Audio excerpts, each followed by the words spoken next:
Ini adalah agenda legacy yang fokusnya memang untuk investasi di bidang digital. Jadi mulai dari bagaimana menyusun suatu ESG standard, environment, social governance. Pada saat nanti kita melibatkan bukan hanya pemerintah pusat tapi juga pemerintah daerah untuk melakukan investasi, khususnya di infrastruktur. Dan bagaimana pengembangan infrastruktur ini bukan hanya hard infrastruktur, tapi juga yang soft dan digital.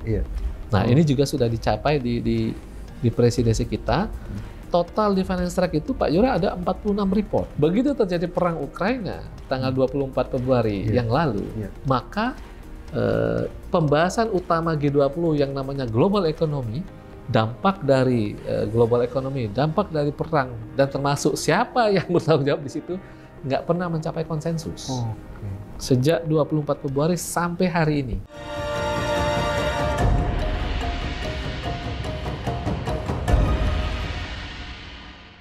Halo sahabat Kata Data, kembali berjumpa dalam wawancara khusus Kata Data yang merupakan rangkaian dari liputan khusus Kata Data di G20 Summit bulan November 2022 ini, tahun 2022 ini. Pada kesempatan kali ini saya berkesempatan untuk mewawancarai Bapak Wempi Saputra yang merupakan G20 Finance Deputy, benar ya Pak ya? Terima kasih Pak atas waktu kesempatannya. Seperti kita ketahui bersama bahwa saat ini sudah di ujung dari rangkaian presidensi Indonesia G20 tahun ini, di mana sejak awal tahun sudah cukup banyak pembahasan di berbagai level sampai ke minister terkait khususnya di Finance Track. Mungkin dari Pak Wempi bisa mengelaborasi Pak, kira-kira sampai di pertemuan Minister Finance and Health ini, track ini, itu sudah mengerucut kemana saja Pak, kesepakatan-kesepakatan yang mungkin akan kemudian dibahas oleh para pemimpin negara-negara G20. Makasih Pak Yura, saya kira ini pertanyaannya mendasar. Dari 6 agenda Finance Track, jadi exit strategi, kemudian addressing sharing effect. Kalau exit strategi ini adalah kebijakan jangka pendeknya untuk pulih kembali. Kalau addressing sharing effect itu adalah mengatasi luka pandemi jangka menengah dan jangka panjang. Kemudian ada agenda terkait dengan central bank digital currency. Jadi ini dalam konteks cross border payment, pembayaran lintas negara. Yang keempat terkait dengan keuangan berkelanjutan, sustainable finance. Kelima terkait dengan financial inclusion, jadi inklusi keuangan. Dan yang terakhir terkait dengan perpajakan internasional. Nah, di luar 6 agenda ini Pak Yura, ada satu yang namanya finance and health. Jadi ini sebenarnya adalah suatu joint antara Menteri Keuangan dan Menteri Kesehatan untuk kerjasama kolaborasi mengatasi pandemi di masa depan. Dalam konteks prevention, mencegah, preparedness, menyiapkan, dan respon. Nah, jadi di luar 6 agenda Finance Track ada yang namanya Finance and Health. Itu yang tadi Pak Yura sampaikan itu, ini strukturnya. Finance Track, Bank Indonesia, Menteri Keuangan. Itu kira-kira kita ada 31 rapat. Sejak Desember 2021 sampai dengan November 2022. Dari berbagai level. Level Menteri Keuangan, Gubernur Bank Sentral, level Deputi, level saya, level Working Group, itu kelompok kerjanya ini dari totalnya termasuk beberapa event 31. Finance dan Health juga sama. Level Menteri Keuangan, Menteri Kesehatan 2 kali rapat, level Deputi 6 kali rapat. Jadi ada 8 kali rapat. Nah, dalam konteks ini hasil utama kita di bidang kita kesehatan dulu ya. Jadi hasil utama kita di bidang kesehatan boleh dikatakan ada 3 besaran. Satu, kita membentuk suatu dana pandemi, jadi pandemic fund. Jadi bahasanya dulu kan kalau di Bank Dunia sama itu FIF, Financial Intermediary Fund. Jadi ada trust fund yang disumbang oleh berbagai negara anggota G20 dan non-anggota G20 untuk mengatasi pandemi di masa depan. Nah, ini sudah dibentuk, yang kemarin sudah diumumkan oleh Bu Menteri 1,4 miliar US dollar, kontributornya 12 negara dan anggota G20 plus 3 filantropi, ada 5 lagi sebenarnya. Tetapi belum mau mengumumkan angkanya. Kan nanti mereka akan mengumumkan dalam waktu tertentu gitu. Yang kedua, kita melakukan identifikasi kebutuhan terhadap mengenai apa? Mengenai bagaimana membangun suatu resiliensi sistem kesehatan. Nah, kerjasama Bank Dunia yang mengelola dana trust fund-nya dan WHO yang menjadi regulator atau barangkali jadi benchmark untuk pengaturan policy kesehatan dunia, itu sekarang bisa bersinergi dengan baik. Sehingga dilakukan identifikasi bagaimana cara mencegah dari pandemi tadi secara efektif. Nah, mereka sebut dalam konteks ini bidang-bidangnya atau result framework-nya. Jadi kerangka fokusnya nanti dana ini bakal seperti apa. Yang ketiga adalah bagaimana pengaturan koordinasi atau coordination arrangement antara Menteri Keuangan dan Menteri Keuangan di masa depan. Karena ternyata kita selama ini mungkin lupa bahwa ternyata begitu krisis kesehatan itu kita tidak punya pattern-nya untuk mengatasi. Tapi kalau krisis keuangan sudah ada pattern-nya. Nah, begitu ini kejadian krisis kesehatan yang mempengaruhi keuangan, maka harus coba dibangun suatu pattern. Ini belum selesai, Pak Yuran, dibawa ke presidensi India. Tetapi yang ad hoc-nya sekarang kita sebut dengan Joint Finance Health Task Force. Gugus tugas di bidang keuangan dan kesehatan. Warisan dari Italia dikuatkan dengan Indonesia sehingga ada tadi pandemic fund dan nanti di presidensi India akan dibentuk yang lebih terstruktur. Nah, itu terkait dengan dampak dari health terhadap sektor keuangan. Sektor keuangan. Mengatasi pandemi di satu sisi, mencegah dampak kepada krisis keuangan di sisi yang lain. Gitu. Yang 6 anggota finance track yang di awal tadi, agenda 1-2 kita melakukan, kita sebut dengan policy note. Jadi yang namanya kestabilan makro global itu harus ada kebijakan yang dikomunikasikan. Harus ada kebijakan yang dikalibrasi dan masing-masing pemain global, negara-negara ini harus paham posisinya. Belum tentu mereka menuruti kebijakan di negara lain. Kan kita kadang-kadang kebijakan makro itu sangat terpengaruh oleh negara besar. Tapi negara besar ngasih tahu kita, saya akan menaikkan sekian-sekian suku bunga, tolong antisipasi. Gitu. Nah, policy coordination and communication inilah yang kita coba susun dalam satu policy note di presidensi Indonesia. Jadi untuk referensi pada saat pengambilan kebijakan global dan akan berdampak kepada negara berkembang dan negara miskin, dikasih tahu dulu. Di bidang cross border payment yang QRIS, QR Indonesia Standard, kalau misalnya kita belanja di ASEAN, itu sudah bisa pakai sistem kita aja QRIS-nya. Itu istilahnya capaian di awal, masih ada capaian yang lainnya. Di bidang sustainable finance, kita berhasil mengeluarkan satu laporan. Ini nanti laporan harus ditindaklanjuti nih, Pak Yuran. Laporan ini berisi 3 hal. Bagaimana proses transisi menuju ekonomi hijau. Karena ternyata untuk transisi menuju ekonomi hijau itu harus tahu pattern-nya. Harus berhadapan sama siapa, regulasi yang harus dibentuk seperti apa, dan kira-kira dampaknya seperti apa. Ah, itu dihitung di situ, di analisis. Yang kedua, karena kita ini transisi menuju ekonomi hijau itu butuh dana besar, kira-kira banget gimana caranya mengakses dana besar. Artinya standarnya apa di global yang harus dipenuhi. Kira-kira siapa yang harus dihubungi yang bisa memberikan pengajaran capacity building kepada kita untuk belajar ini menuju transisi ekonomi hijau. Karena kita belum tentu bisa. Ini yang ETM itu, Pak, ya? Termasuk itu hasilnya adalah ETM. Baru yang ketiga adalah bagaimana kebijakan pemerintah bisa memberikan insentif. Nah, ETM adalah salah satu namanya showcasing dari transisi menuju ekonomi hijau. Indonesia punya komitmen transisi dari mempensiunkan bahan baku pembangkit listrik berbahan baku non-renewable kepada yang lebih renewable. Tapi pada saat yang sama, kita juga menghitung dampaknya kepada sosial.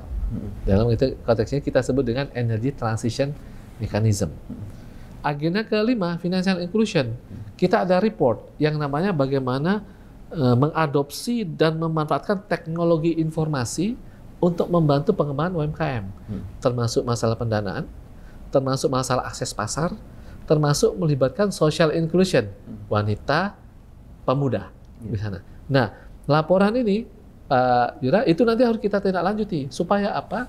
Supaya UMKM kita memang betul diakui secara global, pemain global. Oh, dia sudah comply nih, sudah memenuhi standar global dan bisa kita berikan pendanaan dalam bentuk investasi. Nah, yang terakhir yang perpajakan internasional, itu kita ada proksi capaiannya adalah pertukaran informasi bagi pencegahan namanya illicit financial flows. Jadi ada transaksi keuangan yang mencurigakan, gitu. Kita tukar informasi dengan Singapura, ada 11 negara, sementara ini nanti akan diundang lagi negara yang lain, supaya apa? Minimal misalnya masalah transfer pricing, kejahatan sektor keuangan yang dari untuk lintas negara, termasuk juga terkait dengan kejahatan yang terorisme, dicapai dalam kategori perpanjangan internasional agenda. Agendanya yang pilar 1, pilar 2, hak pemajakan terkait dengan multinational corporation profits, dan pilar 2 belum semuanya selesai. Dan ini akan dibawa ke dalam presidensi India. Jadi kita baru dapat progresnya itu. Berarti untuk yang perpajakan sektor digital itu kita belum bisa rampungkan. Belum selesai. Belum. Yang terkait dengan pertukaran informasi yang sudah jalan pertukaran informasi. Itu progresnya atau perbedaannya dengan yang sebelumnya, PP? Karena sebelumnya juga sebenarnya udah ada. Iya, itu bilateral. Kalau sekarang sudah yang 11. Jadi kayak regional lah. Regional Exchange of Information, itu namanya. Kalau yang dulu kan bilateral kan, EIOI ya, Automatic Exchange of Information gitu. Berarti kalau yang saya catat, untuk yang agenda di Finance Track itu yang mungkin belum bisa bungkus di presidensi Indonesia ini yang terkait soal yang itu tadi ya, perpajakan sektor digital itu tadi ya. Iya. Itu kenapa belum ini ya Pak ya? Karena belum semua negara bisa comply, mereka harus ada persetujuan Kongres kayak di Amerika. Kemudian ada beberapa negara mereka harus menyesuaikan dengan peraturan perpajakannya sendiri. Apakah perlu dirubah regulasinya? Kita sudah lebih siap karena undang-undang terakhir yang harmonisasi peraturan perpajakan sudah selesai, bahkan sudah ada pajak karbon. Jadi kita sudah lebih advance. Tapi tidak semuanya negara siap. Yang tanda tangan harusnya kemarin rencananya di tahun 2022 itu sudah sekitar 137 negara yang ingin melakukan signing. Tapi karena ada beberapa kondisi domestik yang mereka harus menyelesaikan aturan-aturan, dimundurkan ke 2023. Jadi ini cuma masalah waktu ya Pak ya? Waktu saja. Time untuk kemudian diharapin di tahun besar. Karena pajak ini dampaknya luas, Pak Yura. Kalau misalnya kebijakan mereka salah gitu, kan investasi bisa terpengaruh. Benar. Sehingga mereka harus hati-hati. Bukan hanya mendapatkan revenue dari pajak. Misalnya kan kita tahu perusahaan yang multinasional kan beroperasi di mana, sumbernya di mana kan gitu dia. Nah dia ngitungnya hati-hati itu, supaya nanti investasi tidak terpengaruh negatif. Iya, berarti di Finance Track satu poin itu yang akan diteruskan di presidensi India. Kemudian kalau yang iklim juga tetap diteruskan. Yang ITM itu kita showcase kan. India nanti akan tetap dapat juga di istilah itu dapat legasinya. Kemudian yang cross border payment juga India akan teruskan karena manfaatnya jelas gitu. Jadi kalau kita belanja kan nggak perlu transfer ke mata uang tertentu, langsung aja gitu ya, langsung mata uang kita gitu. Ada satu agenda yang tambahan legacy dari sebenarnya namanya infrastruktur. Nah, infrastruktur ini adalah agenda legacy yang fokusnya memang untuk investasi di bidang digital. Jadi mulai dari bagaimana menyusun suatu ESG standard, environment, social governance. Pada saat nanti kita melibatkan bukan hanya pemerintah pusat tapi juga pemerintah daerah untuk melakukan investasi, khususnya di infrastruktur. Dan bagaimana pengembangan infrastruktur ini bukan hanya hard infrastruktur, tapi juga yang soft dan digital. Nah, ini juga sudah dicapai di presidensi kita. Total di Finance Track itu Pak Yura ada 46 report. 46 report itu mulai dari policy note tadi untuk kebijakan koordinasi makro policy global, ada di bidang cross border payment, ada di bidang perpajakan, ada di bidang infrastruktur, ada di bidang transformasi digital, di bidang kesehatan. Jadi itu totalnya ada 46. Dan ini nanti bisa ditindaklanjuti, bisa jadi referensi untuk formulasi kebijakan nasional ataupun regional dan global. Ya. Terkait dengan apa-apa yang sudah dicapai sampai di level menteri buat finance track ini, Pak. Ya. Yang kemudian juga nanti akan dibahas dan akan disepakati di level pemimpin negara. Ya. Itu. Cuman kalau dari penjelasan Pak Wempi tadi, tapi kemudian kenapa Pak yang disebutkan belakangan ini tuh tidak ada komunike yang bisa dibawa ke level leaders begitu. Mungkin Pak Wempi bisa cerita sebenarnya seperti apa sih, dan barangkali ini pasti ada historical perjalanan pembahasannya, mungkin bisa diceritain sedikit. Jadi kalau G20 itu tradisionalnya 1998 yang lalu itu pertemuan Menteri Keuangan dan Gubernur Bank Sentral. Begitu terjadi krisis finansial global 2008, maka ada leadersnya. Jadi leaders meeting pertama kali di tahun 2008. Hasil pembahasan Menteri Keuangan sejak 1998 sampai 2022 itu namanya komunike, Pak Yura, totalnya udah 49. Jadi komunike itu semacam dokumen kesepakatan bersama tapi tidak binding. Dia hanya menjadi referensi. Tetapi komunike itu cukup berpengaruh karena dia bisa menggerakkan sumber daya global. Dia bisa memberikan pesan kepada Bank Dunia untuk melakukan investasi di sini, di sini, di sini. IMF, beberapa lembaga keuangan internasional dengan komunike. Begitu terjadi perang Ukraina tanggal 24 Februari yang lalu, maka pembahasan utama G20 yang namanya global economy, dampak dari global economy, dampak dari perang, dan termasuk siapa yang bertanggung jawab di situ, nggak pernah mencapai konsensus. Sejak 24 Februari sampai hari ini. Padahal itu pangkal soalnya untuk kemudian pangkal bisa menelurkan. Yang mereka bisa konsensuskan adalah kira-kira kalau ini kita nggak konsensus, kan problem di dunia tetap ada. Problem kesehatan tetap ada. Vaksin tetap dibutuhkan. Orang kelaparan harus dikasih makan. Yang utangnya nggak bisa bayar harus dibantu. Yang infrastrukturnya belum bagus dibantu juga. Nah, sisi dari pembahasan yang substansi inilah kita sebut dengan suatu agreement. Ini sebenarnya komunike, tapi tidak bisa konsensus untuk yang global economy. Karena beda pendapat terkait dengan geopolitical conflict. Iya.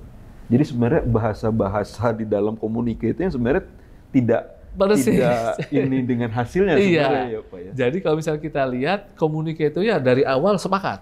Kalau yang sekarang itu misalnya bentuknya chair summary, bagian 1 nggak sepakat. Tapi bagian 2 ke bawah itu yang disepakati. Itulah komunike bagian 2 itu. Tapi orang tidak mau sebut komunike. Kalau komunike harus semuanya sepakat. Nah terus namanya apa? Kita udah sepakat ini. Kita sebut dengan agreement aja katanya gitu. Agreement inilah yang ditindaklanjuti oleh negara-negara G20 dan lembaga keuangan internasional. Jadi kalau bahasa sederhananya mungkin kalau di komunike itu latar belakangnya mereka nggak cocok gitu karena mungkin ada bahasa-bahasa perang konflik, tapi sebenarnya actionnya sama. Actionnya sama. Hasil apa yang dimauin di ujung itu sama gitu. Cuman intronya aja jangan bahasa itu. Nggak mau dia. Sepakat, gitu. Jadi kalau misalnya negara tertentu ya yang terdampak dari perang, harga energi sangat tinggi, nggak mungkin bisa terima. Kalau dia nggak nyalain yang menjadi penyebab konflik. Yang disalahin menjadi penyebab konflik tidak mungkin bisa terima juga. Karena dia bilang itu karena sanksi, katanya gitu, bukan karena perang gitu. Jadi saling salah menyalahkan. Nah, Indonesia dianggap berhasil pertama mengumpulkan semua anggota G20, Pak Yura, untuk dalam satu forum tetap utuh forumnya, dialognya jalan, hasilnya ada. Nah itu yang mereka sekarang sadar. Ternyata barangkali komunike itu adalah ya itu dokumen saja. Tapi yang paling penting adalah collective action, aksi bersama untuk menyelesaikan masalah global yang jauh lebih penting. Pak Yura bayangin nggak? Kalau misalnya orang tukang becak di Tegal, ngerti nggak komunike? Dia nggak ngerti, dia juga nggak peduli. Tapi kalau negara kita utangnya bukan masalah utang ini, negara miskin di Afrika, utangnya besar dan dibantu oleh negara-negara G20 dan dia baca Quran. Oh, ada fungsinya nih forum. Dia nggak peduli hasilnya komunikasi atau enggak kan, Pak Yura kan? Tapi ada manfaat global yang diberikan oleh forum G20. Nah, manfaat nyata itulah, misalnya tadi dibilang kesehatan, nggak ada urusan sama saya Pak, pandemic fund nggak ada urusan. Tapi kira-kira kalau nanti saya untuk menjaga COVID. Bisa nggak saya dapat vaksin duluan? Bisa. Dari mana itu? Kerjasama Pandemic Fund. Jadi mereka nggak peduli namanya, nggak peduli nama dokumen, tapi manfaat nyata yang diberikan kepada kita sendiri. Gitu. Ya, berarti semenjak bulan Februari ketika perang Ukraina itu terjadi sampai ke bulan November ini, sebenarnya mungkin di prinsip dasarnya mungkin mereka memang sudah tidak, cuman upaya atau menangani masalah-masalah dunia ini mereka yang tetap insist dan mereka tetap sepakat. 3 krisis besar. Krisis kesehatan pandemi yang belum selesai. Ini dampaknya banyak banget. Dan menurut hitungan IMF lebih dari 10 triliun US dollar. Krisis kedua, pangan dan energi. Yang juga dampaknya luas. Itu juga dibahas di G20. Gimana cara itu dibantu orang Afrika? Makannya cuma sekali sehari. 300 juta orang. Kita di sini 3 kali sehari, ya kan? Dibantu sama G20. Duit siapa yang harus kita salurkan di sini?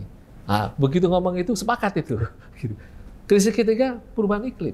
Kalau yang mungkin kita tidak antisipasi sejak sekarang, bisa jadi krisis jauh lebih besar dibanding krisis kesehatan. Sepakat dia. Tapi tolonglah, kami kan negara berkembang, belum maju seperti Anda.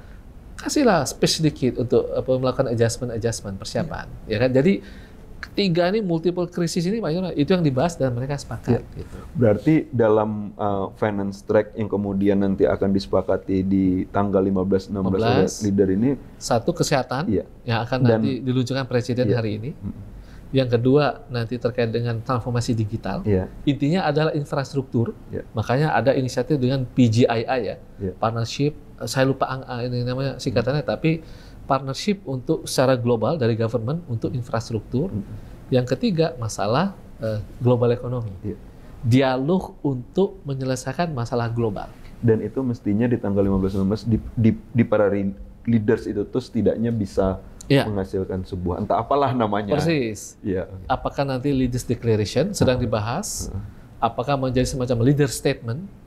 Apakah menjadi suatu leader summary? Tapi intinya leaders harus nggak boleh meninggalkan Bali tanpa statement dan komitmen nyata menyelesaikan masalah global. Mau pakai bahasanya terserah, mau nggak ada dokumen juga nggak apa-apa. Bahasanya itu kira-kira Pak Yura lugasnya ya. Tapi masalah global ini harus menjadi komitmen nyata, aksi nyata bersama. Karena kalau itu nggak dilaksanakan, reputasi G20-nya semakin ini.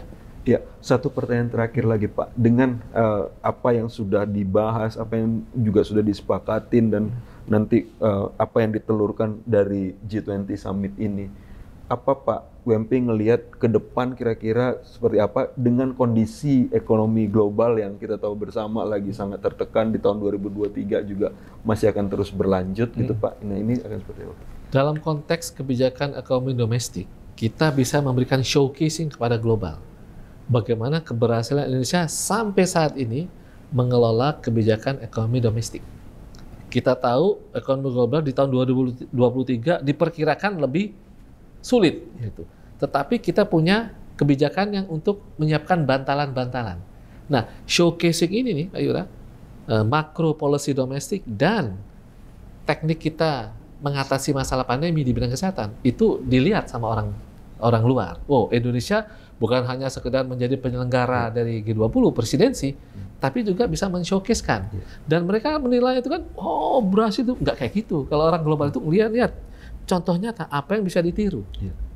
Yang kedua, kita negara berkembang. Kita memberikan penguatan agar forum ini utuh. Menyelenggarakan dialog. Para pemimpin negara itu kan besar-besar dan semua negara maju. Mohon maaf, sulit diatur lah. Kira-kira gitu kan. Egonya lah tuh ya, kira-kira ya. Sekarang duduk bersama di Bali, mendiskusikan ini masalah global, sekarang sudah ada di atas meja di depan kita, gimana caranya, aksi nyatanya seperti apa. Indonesia di respect. Kita tengah-tengah. Bahasanya an honest broker, perantara yang jujur. Tapi tidak berarti kita tuh pasrah.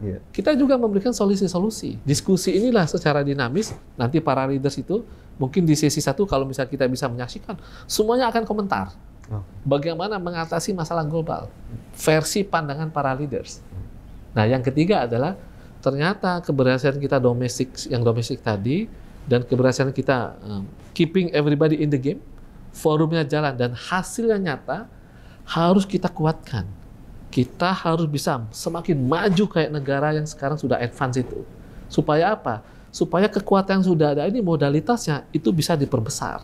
Nah, disinilah spirit dari presidensi G20 tadi yang paling awal, recover together, jangka pendek kita pulih, recover stronger, jangka menengah, jangka panjang kita semakin kuat, Pak Yura. Ini PR di masa depan.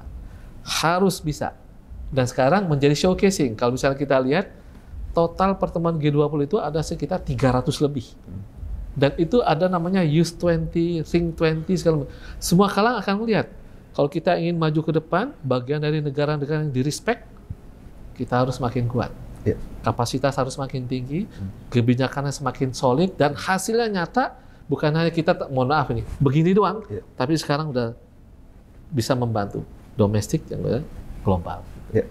Terima kasih Pak Wempi, menarik sekali penjelasannya, setidaknya bisa menggambarkan kepada sahabat Kata Data bagaimana kemudian begitu panjangnya pembahasan di Finance Track dan Joint Finance and Health Track begitu, untuk menghasilkan berbagai macam hasil lah kita sebut ya, yang disepakati, hasil yang disepakati lah kira-kira itu, untuk kemudian diimplementasikan ke depan, karena begitu banyak problem dunia yang kemudian memang harus diselesaikan di berbagai sektor. Terima kasih sekali lagi Pak Wempi Saputra sebagai G20 Finance Deputy atas waktunya. Demikian sahabat Kata Data, interview saya kali ini. Terima kasih dan sampai jumpa.